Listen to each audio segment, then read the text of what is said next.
This is part 2 in a 2-part series. Please listen to part 1 before listening to part 2. This series discusses crime scenes and murder. Listener discretion is advised. In this episode, there is also brief mention of suicidal ideation.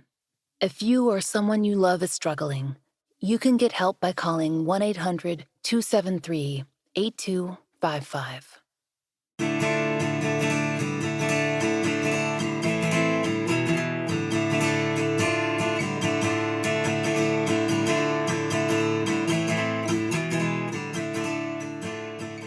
This is The Fall Line.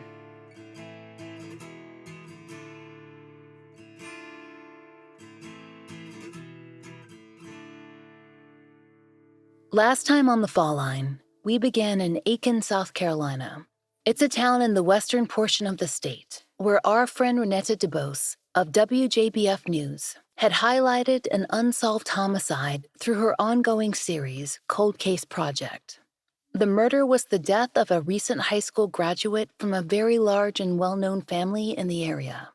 As ABC Columbia reported, on Sunday, February 5th, 2012, Super Bowl Sunday, gunfire interrupted the celebrations across Aiken. At around 11:30 p.m., Moses Williams Jr., also known as Fat Man, who was just 19 years old, was shot. He'd been sitting in his car outside his girlfriend's mother's apartment in the Han Village housing complex when the shooting occurred. Per WACH News, his girlfriend told police that she'd just entered the apartment when she heard the gunfire. She claimed that when she came back outside, she found Moses slumped in his car with a gunshot wound to the head. She then managed to shift him to the passenger seat so that she could drive him to the hospital. No witnesses came forward to say that they'd actually seen Moses get shot, which was strange since the neighborhood was well populated in 2012. According to the Cold Case Project interview with Aiken Public Safety Captain Marty Sawyer in 2021, quote, "At that time, Han Village was a thriving place for people to live, and there was a good bit of crime there. But at that time of night, there should have been a lot of people out and about," end quote. So it was doubly strange that though the gunshot was heard by Moses's girlfriend and her sister, certainly, and others, no one reported to the Aiken Department of Public Safety that they'd actually laid eyes on the shooter as the crime was taking place. Moments after Moses Williams Jr. was shot and his girlfriend drove off, headed for the hospital, his family arrived at the scene of the crime. They'd been waiting for him to arrive at a family Super Bowl gathering when they'd heard the news. As we told you last time, his family followed to the local hospital where his mother Timica, his stepfather Benny, his biological father Moses Sr., and his sister Vanessa, and dozens of other family and friends gathered to await news of Moses's condition.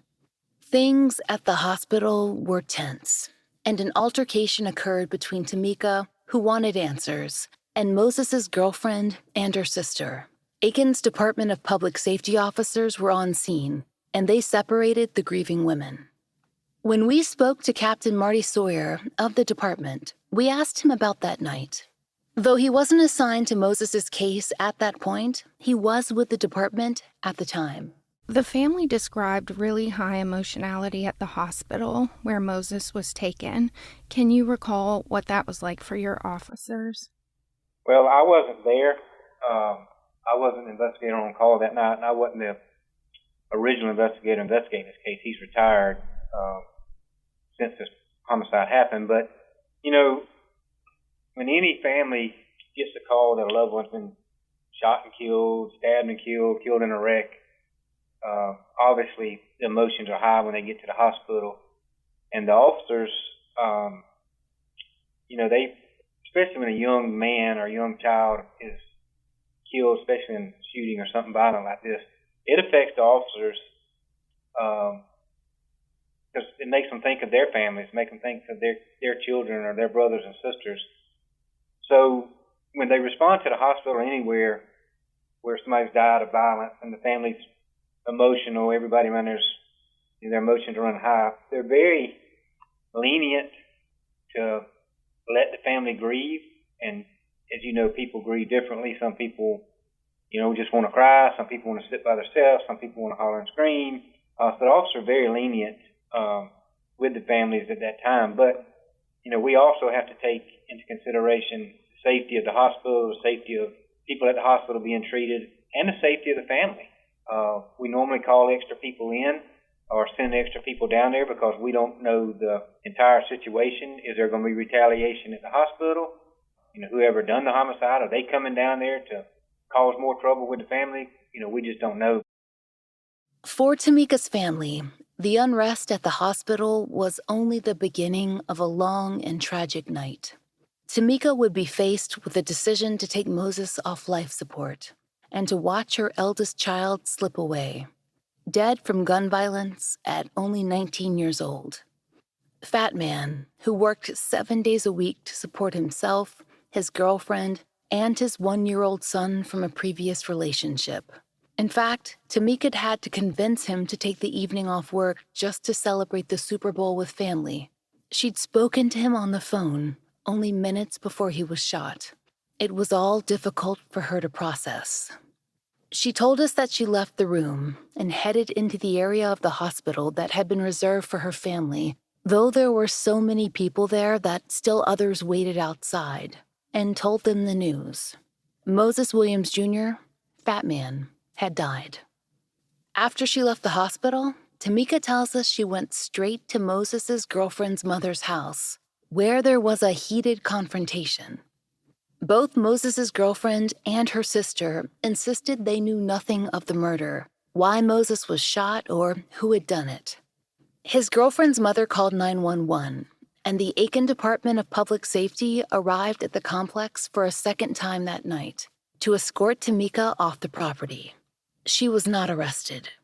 When we spoke with Moses's stepfather, Benny, he described early investigative efforts in the case, which began that following morning. Benny told us that the then investigator, Officer Glover, arrived at the family's home first thing to speak with them about Moses Jr. and to gather initial information.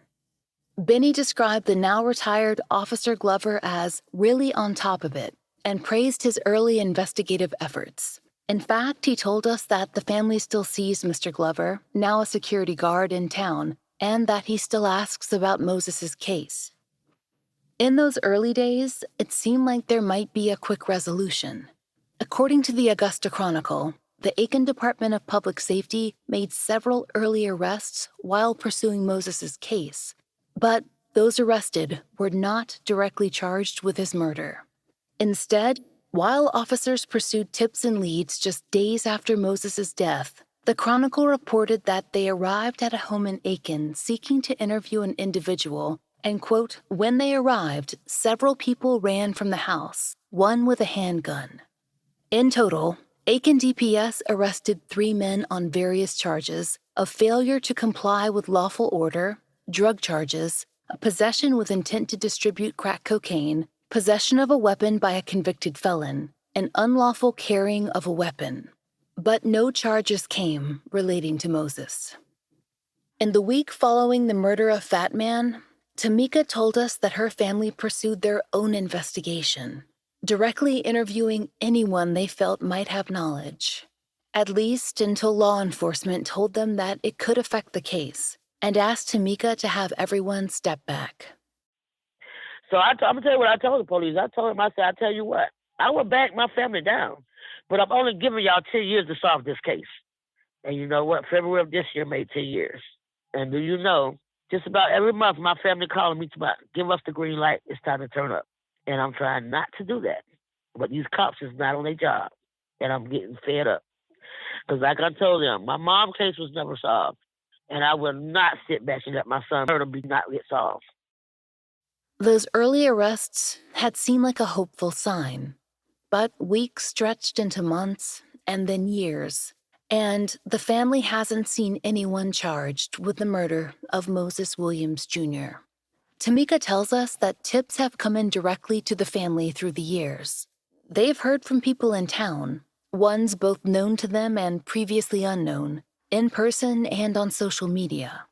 They've even been shown the social media accounts of individuals who are alleged to be involved. Some incarcerated people, who don't necessarily know the family but know Moses' story, have gotten in contact as well to share information that they've heard. All in all, certain names have come up consistently, and Timica and Benny say they have passed those names on to Aiken's Department of Public Safety. What happens then, in an open investigation, has been unclear. As we've been told time and again by law enforcement, only so much can be shared with family and with media to protect a case's ability to be prosecuted. But it's been frustrating for Timica and Benny and the rest of the family, who aren't sure what's being done with the information that they've brought forward.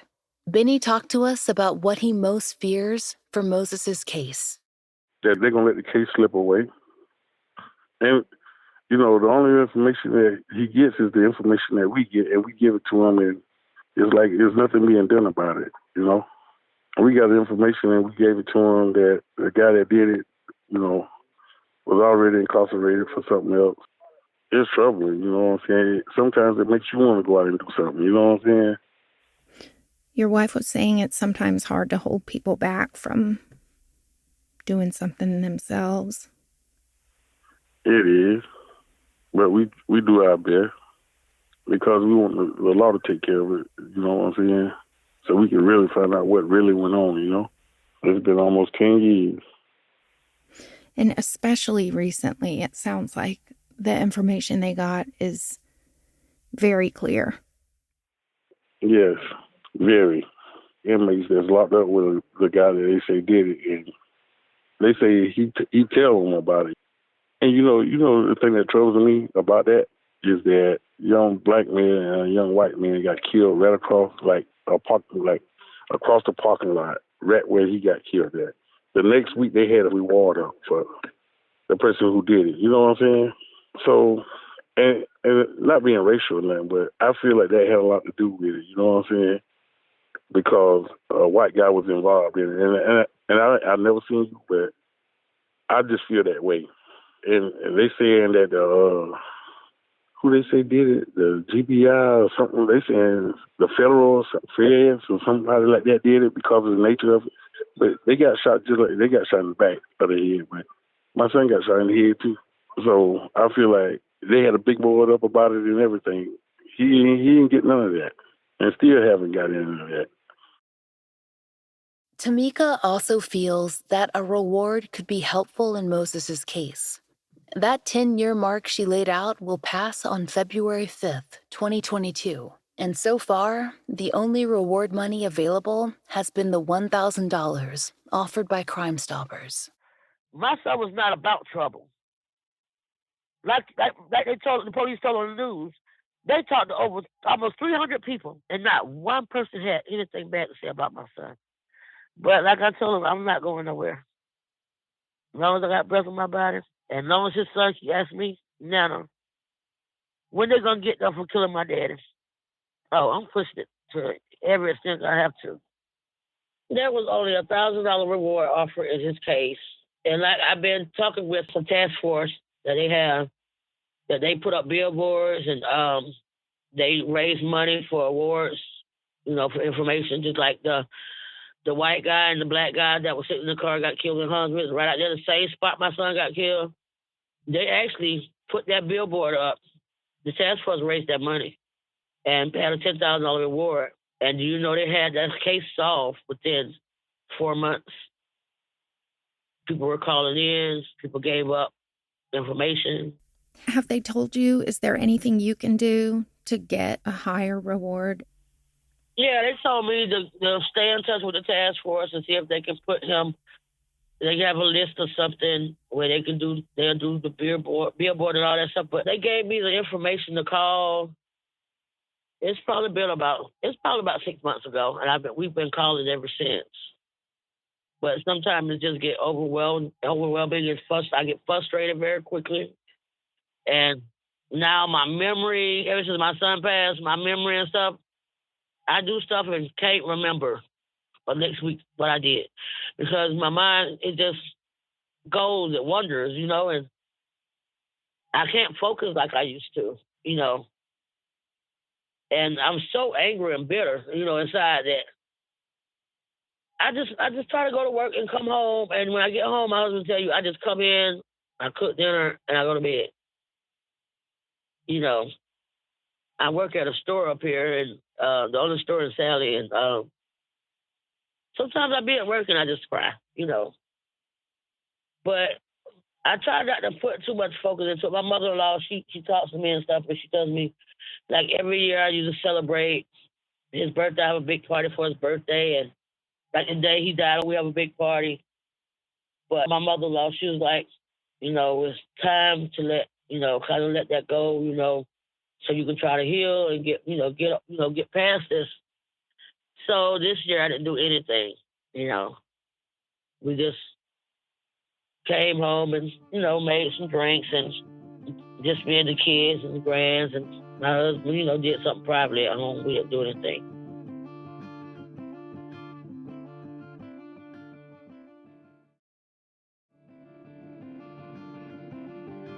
The $10,000 reward that Timica and Benny mentioned, and the corresponding billboard, according to WJBF, the reward was offered in the double homicide of Harry Butler and Logan Novak, who were murdered in the Han Village complex in November 2017. Per WJBF, both the reward and the two billboards, designated to advertise its existence, were sponsored by the ATF, the Bureau of Alcohol, Tobacco, and Firearms and Explosives, and the billboards went up in March of 2018. By May of that year, there had been an arrest made in the case. And as of February of 2021, the alleged gunman, Anthony Rice, had been denied bond and was awaiting trial. Timica thinks there are people in Aiken with information who will come forward for Moses, as they did in the murders of Harry Butler and Logan Novak. When we spoke with Aiken Department of Public Safety's Captain Sawyer, we asked him about possible suspects and the possibility of a reward. Would you say in this case that the community was forthcoming with much information as the investigation got going? You know, we did receive some phone calls from community people, but the people that we feel may have witnessed this or may know about it or know who done it or have an idea about it, we don't think they were forthcoming. We feel that it was witnessed by somebody, and we feel that we've interviewed that person or a couple people, and they aren't forthcoming. We don't feel that they're forthcoming and telling us the truth. Has the idea of a reward ever been raised? Yes, we've talked about it. We're partners with some federal agencies, and we tossed that around. The only money that's been offered so far is the crime. We have Crime Stoppers here in South Carolina, and you can get up to $1,000 for information that leads to the arrest if you give information. And obviously, we haven't made an arrest or received enough information to make an arrest, so that $1,000 would be there. But that's the only reward that's been offered so far. But we keep on going, do the best we can. That's all we can do. But I do think we have interviewed one or two people that know what happened and know who the shooter was. But I do also think with the public's assistance or somebody who come forward that this case can still be solved. Every day goes by, it's going to be harder and harder and more difficult, but I think the possibility of solving it is still there. That's the balance Moses Jr.'s family lives with. The knowledge that people know what happened and that they aren't speaking to those who can ultimately close the case. At this point, the family has heard stories that give them a sense of what the motive for Moses' shooting might have been. And, of course, this is hearsay, but it's all they have to work with. Timica's theory is that Moses' death may have come down to a horrible mistake, retribution for something that he didn't do. Moses often loaned his car out to friends when he was at work, and there's reason to believe that a crime may have been committed by someone other than Moses, someone using his car without his knowledge. The theory holds that the shooting at Han Village was retribution for that crime and a case of mistaken identity. The shooter saw someone in the car and didn't know it was Moses, perhaps didn't know him at all. They simply recognized the vehicle. Aiken's Department of Public Safety agrees that Moses's murder may have occurred because of a scenario like that. Specifically, Captain Sawyer told us, quote, "We have not ruled out and we do believe that mistaken identity is very, very probable in this case." We did not speak to Moses's girlfriend for this series, one of the reasons we aren't using her name here. So the following information should be taken as the feelings of Moses's family based on their own conversations within the community over the past decade. She and her sister have always been considered earshot witnesses in the case, and that hasn't changed. And to be clear, Timica and her family have never thought that Fat Man's girlfriend had anything to do with his death. Timica remembers how grief-stricken she was after Moses's murder. But Timica also feels that people around his girlfriend have important knowledge about who was involved in the shooting and what their motives are. And Timica hopes that if anyone has more direct or retroactive knowledge about who might have pulled that trigger, that they will come forward and help close Moses's case. Maybe a reward would help. Maybe safety would still be an issue. She and the rest of the family can't say. They can only reflect on what it's been like since Moses was murdered. Moses's sister, Vanessa, who often felt more like his twin, told us about the personality changes she's experienced in the last decade. I stay to myself a lot. Like, I don't deal with nobody. I stay usually to myself because I think about it a lot.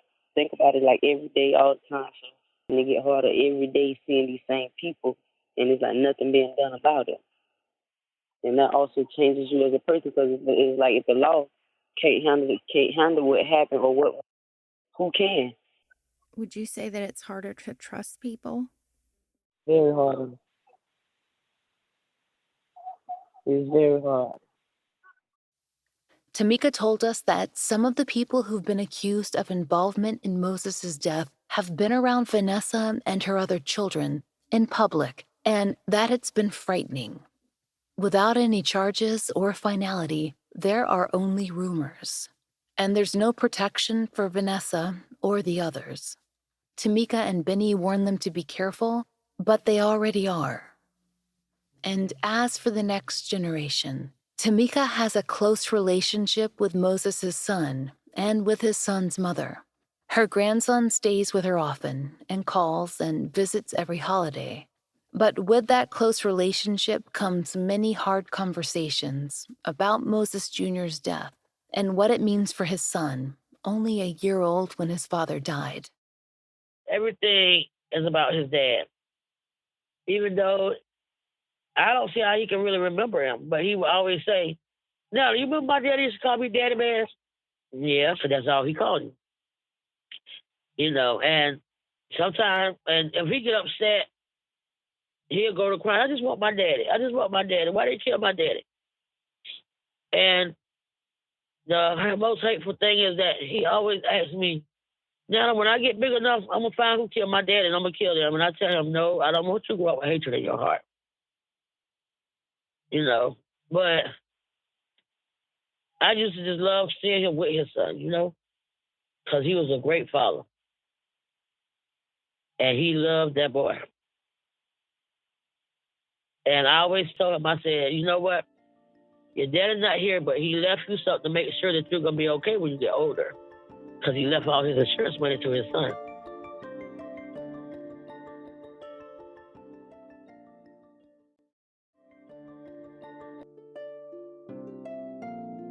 Moses Jr.'s own father figures, both his biological father, Moses Sr., and his stepfather, Benny, who raised him, have dealt with their own pain.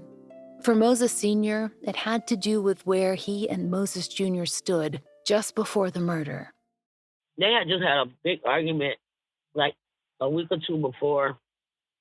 So they had really fell out. I mean, they said some words to each other. And so when he got killed, he took it very hard because he said he wasn't able to apologize to him. And You know, he hate that he passed without him being able to say he's sorry.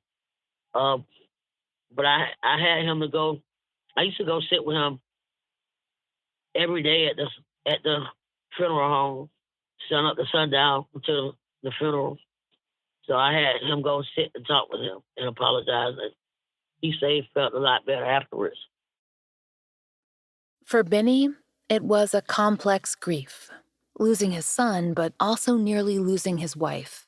My husband, oh my, I think that was the first time I ever seen him cry. And he just punching walls and oh my, he really took it hard. Because see, he don't have any biological kids of his own. So my kids were his kids. He took it real hard. And just like right now today, we was on the way to get Chinese food. And he was like, well, what you think fat man want to eat? And he was like, oh God, you know. So, you know, he still calls his name. It's been a strain on our marriage. We actually had separated for almost a year. I didn't want to be around nobody. I just wanted to be to myself, you know. I just wanted to act out, you know.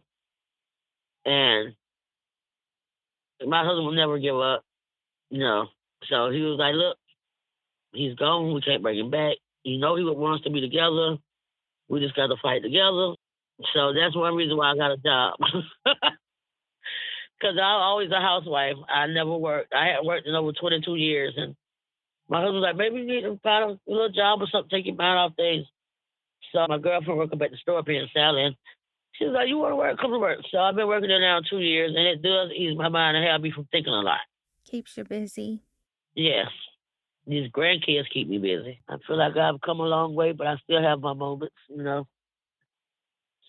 You know, I actually had to take a week off work week before last because I had the holidays coming up, and I don't know, I had really got in my feelings, and every holiday I get like that, and you know, I just my daughter and you know my grandkids and stuff, they just be like, okay, leave her alone, she in her mood, you know, because I would just go in my room and shut my door, you know. I just like to be alone sometimes and try not to let my mind overthink because at one point I was in a very bad rage where I was just doing stupid stuff, and so I had to come down from a long way.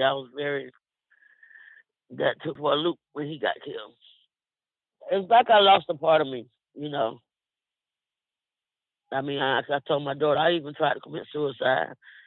And, you know, when I had to go to my head, my daughter walked in my bedroom and she punched out my bedroom window. And she said, Mama, do you not have me? Am I not here? I know Fat Man was your favorite, but I'm here. I'm still your daughter. And that woke me up.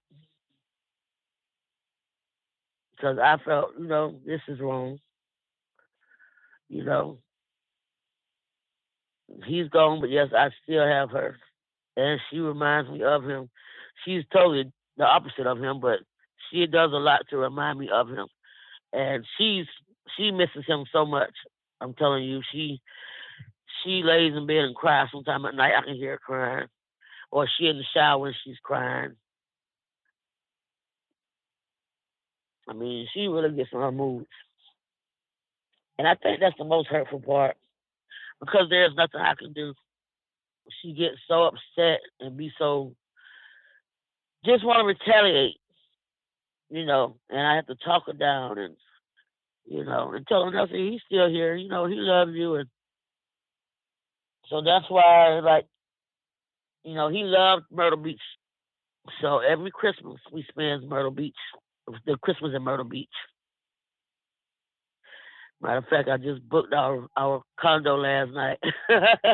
Has this made you so much more protective of Vanessa? Oh my gosh, yes. She's so tired of me because I'm texting and calling her all day long. Even like she's at work right now. I'll be texting her a little bit. If she go out somewhere, I'm calling her all night long. I don't go to sleep till she comes home. I don't care what time it is. I'm not going to sleep till my baby is in the house. Do you think it's made her more cautious as well. Yes. She don't trust people. Family functions, I can barely get her to come. Um, she like to stay to herself. She's not the same as she was before he died. Because they were very close. They were very close. For Timica, one of the most emotionally fulfilling things she's done in a long time is to find a group of mothers in and around South Carolina who can understand what she's been through. It's led her to others who share her passion for action and change. She talked to us about what that work has been like. I've joined this group where we do protests.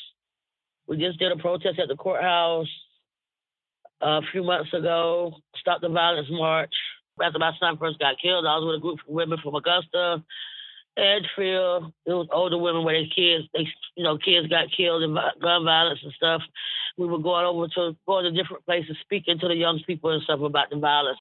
I kind of fell back from that when I moved to Sally.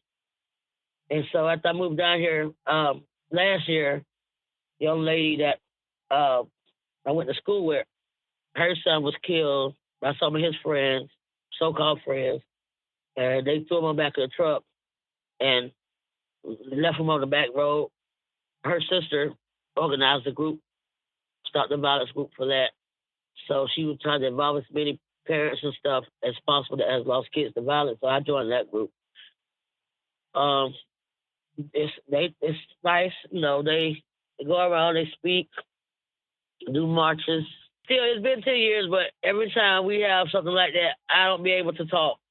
Because as soon as I go to talk, I go to bust out and crying, because it's still a very sensitive matter to me. So my sister, which is my cousin, my grandma raised us together, she's older, and she actually been a big part in this whole thing I've been going through, because she's always there. And she always be the one to speak for me, because I can't never do it. So, but, it's nice to have other mothers that I can talk to and that's going through the same thing I'm going through. Of all the people we spoke to, Moses Jr.'s Uncle Al, the elder of the family, as our friend Renetta described him in her own article on Moses's case, has offered up the most spiritual reflection on the events that have occurred since Moses's murder. As Al has waited 10 years to hear of an arrest, of some resolution in Moses's case, he's had plenty of time to think. Not only about the case, but about his own family and Moses's special place within it, and also how to process the grief of unfinished business within the frame of his own faith. Over the years, and I always go back to that night that we heard what happened. Me, his mom, his dad, my wife, we were all together, Super Bowl night, and we got the call saying that he had been shot. And that night, man, I won't kid you, we wanted blood, and it was wrong, because you should never want vengeance, because the Bible says that vengeance is the Lord's. So, but at that time, it was just, who would do this to such a good guy? It kind of puts you in the mind of when Peter, who was one of Jesus' number one disciples, when they came to take Jesus, he cut off the man's ear in the Bible. And Jesus told him, no, put the sword away. Don't fight with the sword. Fight through the Spirit. And so, but at that night, all we could think about was, we want blood. We want to find out who did this. And I'm glad we didn't find out. I'm be honest with you. I'm glad we didn't ask the people that done it, because it would have been real trouble, and I know that. But, God has a reason for everything. And even to this day, leading up into now, the family still comes together. We still have good times. We still remember him. We remember him for who he was, the laughing guy, the guy that took care of his child, the guy that, he was quiet, didn't get into a whole lot of emotional stuff or a whole lot of yelling with anybody. So, but we remember him for who he was. And every now and then somebody comes up and we'll go through our emotional times with him, speaking about who he was and what he did. But at the same time, we have to know and understand that all things lie in the hands of God. And that night that he was killed, we have to realize that God seen it. And we just pray that justice be served. That man was loved by all of us. I'm talking about, like, you got some people in your family, and I don't know if you can attest to this, but you got some people in your family that are just, they're bad. They do bad things. You love them, but they're no good, and you just like, man, I really want to be around that person. I love them because they're my family, but I don't want to be around them. He was one that you wanted to be around. He was somebody that when you did something, you wanted to invite him there. He was, and I'm not saying this just to say it. It was real. He just carried a great vibe with him. He carried a great spirit with him. He was very respectful. I love it. Man, I love everything about it. And, just to have him snatched away through foolishness, through complete, I don't know, through complete evilness, it just didn't make sense to me.